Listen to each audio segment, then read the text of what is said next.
খবরদার, পিতামাতা বড় সেনসিটিভ জায়গা। একবার আব্বা আম্মার মনে আঘাত দিয়েছেন তো দুনিয়ার কেরিয়ারকে নষ্ট করে ফেলেছেন।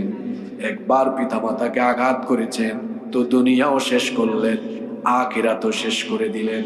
কারণ আমার আল্লাহর নবী বলেছেন, ইবনে মাজাহ শরীফে হাদিসটা এসেছে, আবু উমামা আল বাহিলি রাদিয়াল্লাহু আনহু হাদিসের বর্ণনাকারী সাহাবী, এক ব্যক্তি এসে আল্লাহর রাসূলকে জিজ্ঞেস করলো, ইয়া রাসূলুল্লাহি, সবাই পড়েন সাল্লাল্লাহু আলাইহি ওয়াসাল্লাম, মা হাক্কুল ওয়ালিদাইনি আলা ওয়ালাদিহিমা, পিতামাতার প্রতি সন্তানের দায়িত্ব এবং কর্তব্য কি? আল্লাহর নবী বললেন, সাহাবী এমন সেনসিটিভ বিষয়ে প্রশ্ন করলে শোনো, হুমা জান্নাতুকা আউ হুমা নারুকা, পিতামাতা হয় তোমার জন্য জান্নাতে যাওয়ার কারণ, অথবা পিতামাতা হয়ে যাবে তোমার জাহান্নামে যাওয়ার কারণ।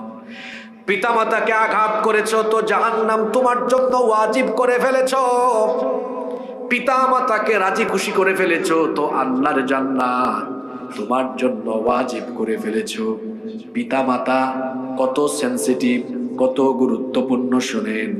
পিতামাতা খুশি তো আল্লাহ খুশি, মা বাপকে হাসাইছেন তো আল্লাহর জান্নাত আপনি পেয়ে গিয়েছেন। সুবহানাল্লাহ। মা বাপ